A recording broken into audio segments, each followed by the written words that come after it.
The essence of thee and thou. I don't like how Hollywood movies try to put thee and thou in this kind of like fancy talk. Oh, and if thou comest not, I shall smite thee, as if it's kind of like some evil talk. Forget all the Hollywood movies. Basically, I'll show you why the King James translators wisely chose to use the these and thous because of the distinction. They used them for the determination. No one in 1611 was walking down the street going, "How art thou today?" They weren't using that. They probably had a very decent vocabulary, but they weren't using thee and thou. I'll show you why. Basically, they used them in the Bible because of the distinction. If a word starts with y, it is plural, ye, your, etc.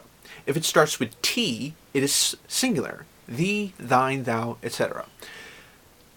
If I walk into a room and I say, "You come with me," does that mean one of them or all of them? You can't tell. But if you use thee and thou, you can tell. You can see in John chapter 3 very clearly when Jesus was talking to Nicodemus, he said, "Marvel not that I said unto thee," singular, "ye must be born again." I'm telling you that everybody must be born again. That's a very important distinction. Otherwise, he'd only be saying, "Nicodemus, I'm telling you that you got to be born again." Well, how does that apply to Josiah David? It wouldn't apply. And especially when God was talking to Moses at Mount Sinai in Exodus 16:28, he said, this is in the New King James Version, modern versions, "And the Lord said to Moses, How long do you refuse to keep my commandments and my laws?" It looks like God is saying, "Moses, you are continuing to refuse to keep my commandments and my laws," as if Moses is the one who is refusing to do this, as if Moses is the only one.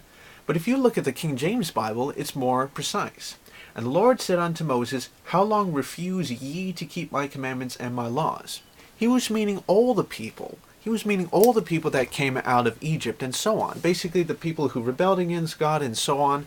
So it's very precise in the King James.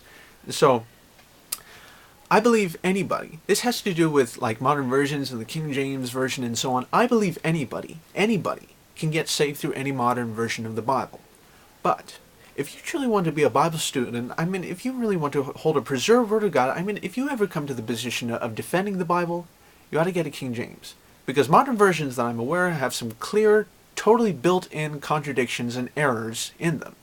But I'm not aware of any in the King James.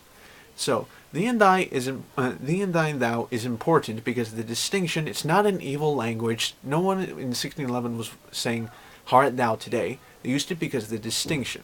Okay? And I love the decent vocabulary.